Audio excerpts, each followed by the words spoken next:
Hey bookwormies, welcome back to my channel and welcome to January's wrap-up video. So I can't believe that we already are a month through 2025, guys. How does it feel? You guys excited? Anyways, so I read in total in January 16 books. Okay?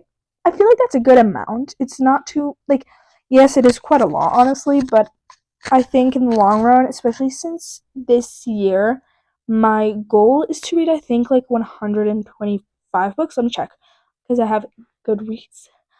That tells me everything just in case because I keep on forgetting. 130 books this year I've decided to read. I first wanted to put it at 150, but then I got kind of scared and it overwhelmed me, so I moved it to 130. I know I can pass it, which is important because I don't want to set too big of a goal, something that will stress me out. And also, I have a lot of other things to do and everything like that because I'm crocheting, I have school, like, it's everywhere. So that's why I decided to go simple and just whatever it is. Then, yeah. Okay, anyways, let's start finally talking about the books I have read in January. So, first book I read was Whatever It Takes, which is kind of like it's in the same world as the Addicted Cowley Sisters series. Just this talks about a totally different couple, and it's like a duet. Like it's a duet. Okay, of two books, and I enjoyed this book. I like how we got to see some other characters that we usually don't really see as much. But I only give this book 3.75 stars because honestly, it was okay, but other books in this world were much better in my opinion than this one. So I was like, it's okay. But also I didn't resonate too much with the characters. Like I was like, I like ever since the series started and we met them in like the OG series, I wasn't really like super in love with them. Like they were cute and everything, but I didn't really that. Anyways, second book I read in 2025 in January is Wherever You Are, which is the second book in that duet because I decided let's knock it out because I have so many series I'm in the middle of. I do not want to have more. So that's what happened. I gave it 4 stars. It was better than the first one. We saw a bit more of their struggles, of their individual struggles in the books, and we finally got to learn a bit more about the characters, and I really enjoyed that. It was pretty good. And yeah, I don't know. It wasn't the most life changing book. Next, I read Circe, which my bestie recommended to me because she's been raving about this book for so long, and I was like, let's see what this book is about. So pretty much it's like a Greek mythology book about this girl named Circe. So yeah, and we kind of go through like some stories, and I really like. If you guys know me, I read Percy Jackson. Like I feel like there's like a few pathways in which your reading journey starts as a child, and it's or Harry Potter or Percy Jackson. I was a Percy Jackson girl all the way through. Like I went that path, never came back. I'm gonna try to read Harry Potter one day. I know I am gonna do it. I am gonna do it. I've said it so many times, but yeah, I'm gonna do it at some point. But anyways, that's not the point. But Percy Jackson is pretty much about Greek mythology, and I've always wanted another book kind of like that. And so then after she kept on talking about how she's very Greek mythology like, and it literally talks about that kind of stuff, I was like, let's read it. And I gave it 4.5 stars. It was really good. It was just exactly what I needed at that time. It's not too hard to read. I really like the writing style. It's very easy to get through, and I really liked it. Then I decided, you know what, girl, you need to get rid of some series from you're currently in the middle of series because you're in too many. And I was like, okay, you know what? I have nothing to read. Nothing's really grabbing my attention too hard. Let's read the second book in the Cruel Prince trilogy because I feel like I'm never gonna finish it. Since the first book ended okay, then I read the 1.5 book, hated it with all my guts, and so now we're here. I was like, let's finally read it. If I don't like Wicked King, I can just say goodbye to the whole series. But it's a short series, and the books aren't too long. So let's try to read it. I read Wicked King, and I gave it 3.5 stars. It's not my favorite book. It is very simplistic. It is very YA. It's just really easy to read, like obviously, but it's not really for me. I just didn't really. I didn't really feel like I connected with the plot. I didn't feel like it was. I feel like it's not really my reading style, and it's just something that I don't really enjoy myself. Okay, I feel like it was a bit too overhyped, in my opinion. And then I decided, you know what, Romy? You read Wicked King. You survived it. Let's read Queen of Nothing and be done with the Cruel Prince trilogy. And then we can finally, we can talk about it with other people. We can find some people that hate it with us, you know? And so I read Queen of Nothing, and I give it 3.75 stars.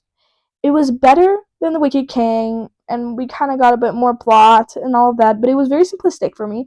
And I just love books like Fourth Wing and all that. Like a lot of info dump in your head, and also Throne of Glass. Like kind of that kind of vibe is more for me. It's very easy and simplistic. It's okay, but just not for me. It's not my vibe. Okay? Next, I read Love Hypothesis by Allie Hazelwood because I've read Bride by Allie Hazelwood before this. And what else have I read by her? I remember reading one more. I think it was, yeah, Love Theoretically. So then when I started Love Hypothesis, I kind of already, like, I knew her writing style and I liked it. And also people say that these are the two better books in all of her, like, books and all that. So I decided to read it finally because, let's see what other substance she has. And I give it 4 stars. It's really good for this kind of book, and I really liked how it was. I really liked everything that she put into the story. Very interesting. It was very cute and very sweet. So I really enjoyed it. I give it 4 stars.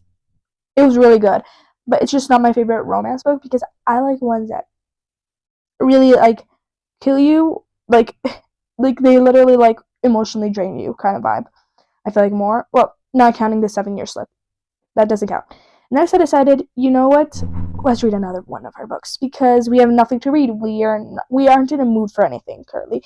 We've like literally like the whole month of January. I was thinking like, okay, January 21st, Onyx Storm comes out. So when are we gonna read that? So I was kind of like just reading random books on the go because I didn't know when I'd be able to finally read Fourth Wing and Iron Flame because my Onyx Storm book copy was coming later. I was pretty much preparing for that, so I was kind of emotionally draining myself. Not reading too many fantasies, though. You'll later see I read a few more. But anyways, I read Love on the Brain. I give it 3.25 stars. It's just less. I really enjoyed, like, Love Hypothesis and its cuteness, and then Love on the Brain was just okay. It was just, like, okay. I didn't really get it.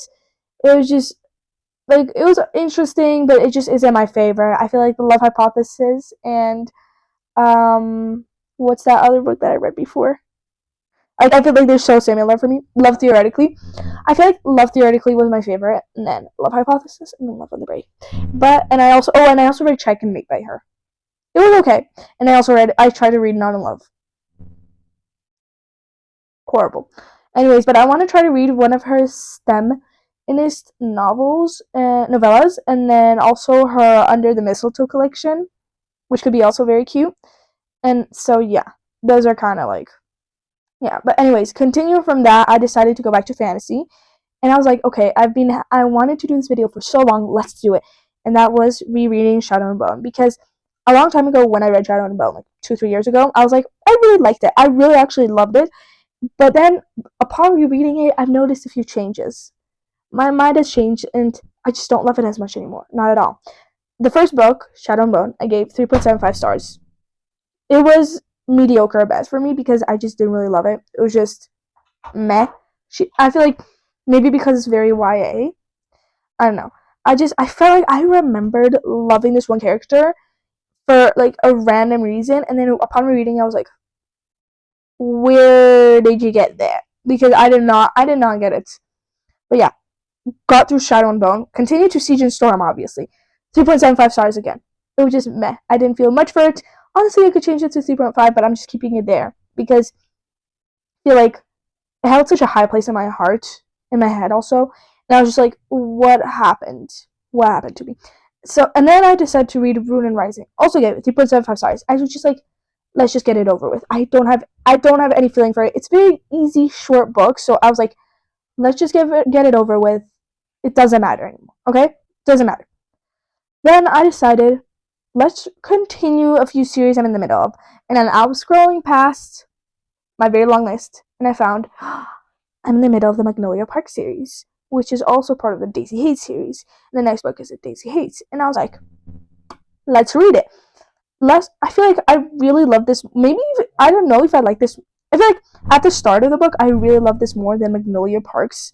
But now they kind of hold in the same place. I don't know. I feel like I need to continue with each of the books and see which one I like more. But currently, I think Daisy Hates those a bit higher. I give it 4 stars. It was really good. So easy to get through. They're thick. but they're really easy. They're just like boom, bam, boom, and you're finished. So I really like that. Next, I decided to read in Nocticadia. I saw it in a few places here and there, like kind of just hiding in the corner, and it's like, so I was like, you know what, let's read it. It's fantasy, it should be easy, right? God, I did not understand it. I loved the dark academia vibe. I loved the start. It was a bit disgusting, but I liked it. And then I continued reading it. I'm just like, it's kind of turning into a steep hill that I really like. The romance part specifically. We started seeing it more, and I was just like, I don't want the romance. I want the plot right now. And I just didn't feel for it. I didn't like it. I was like, you know what, Romy, you read 50% of it. It took you 6 days to get there. Bye bye. And I was like, so I just left that and I stopped reading it. And then I decided I was like, you know what, Romy? Let's read a comic. Just something simple, because I wanted like a novella, something easy to read before I started my Fourth Wing and Iron Flame rereads. And I was like, let's just read this. And also because I wanted an extra book in my, January reads, all that kind of stuff. So I read Scott Pilgrim, first one, and I gave it 2.75 stars. I don't feel much for it. I was just like, I have no feeling for it. It's not bad. It's not good. It's just there. I'm just reading it for literally for the sake of it. Like, it kind of feels to me like Heartstopper.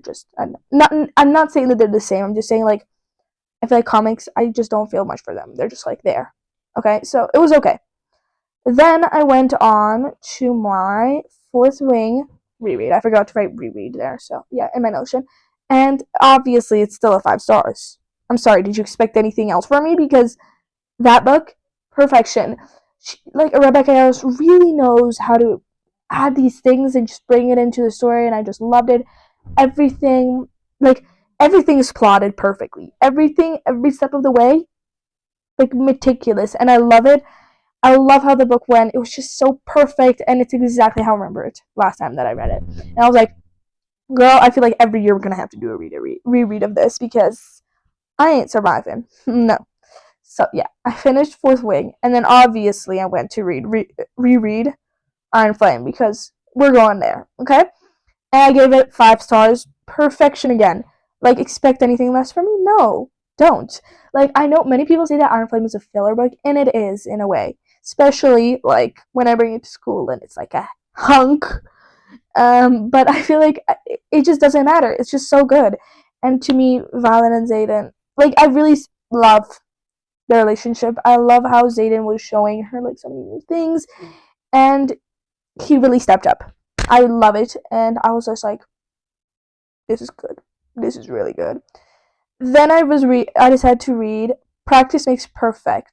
Oh no, I'm currently reading it, but it's gonna count as my February read. So technically, I read 15 books in January. Yeah. But anyways, I'm currently reading Practice Makes Perfect, and I've already finished Onyx Storm in this video, but that's for February. Wait until then to get my thoughts in short form. But if you want more thoughts on it, get ready, because I'm posting soon. Maybe I think the week after this one. A Fourth Wing, Iron Flame reread, and Onyx Storm read. So get ready for that. You'll hear all of my thoughts, but come back at the end of February for a little shorter version. But anyways, I'm reading Practice Make Perfect. It's a buddy read, and I'm currently really enjoying it. I really love it. It's kind of cute. It's very simple, but it's just I really like it. I think this is my first book by this author. I don't know exactly. Let me check. I don't think I've read any other books by Sarah Adams, but I've wanted to read it. I wanted to read the cheat sheet, but then I just stopped. I also need to read When in Rome, which is technically the first book in the Practice Makes Perfect thing. Wait, no. I think I know who the couple is in When in Rome, and we get to see them in Practice Makes Perfect. Yes. I was right. Well, it kind of was obvious, but still. I'm so excited for that. Maybe I'll read it right after. I don't know. Let's see. She has a lot of series. Yeah, this is my first Sarah Adams book. But I really like her writing style. It's so easy, and it's just so cute and all that. Wait, I feel like the When in Rome series is going to be about each sibling. So we have in the first book it's about the brother, and then the second book is about the sister. Then the third book is going to be a different sister, and then we're going to have Probably like the last one also later on. So that's exciting. Okay, now Romy, okay, I'm gonna stop looking at her other books. But anyways, I really am enjoying this book. It's going really well. You'll see more of my thoughts once I finish it in February. So yeah.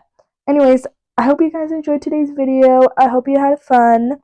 And I guess I'll see you guys next time. Bye!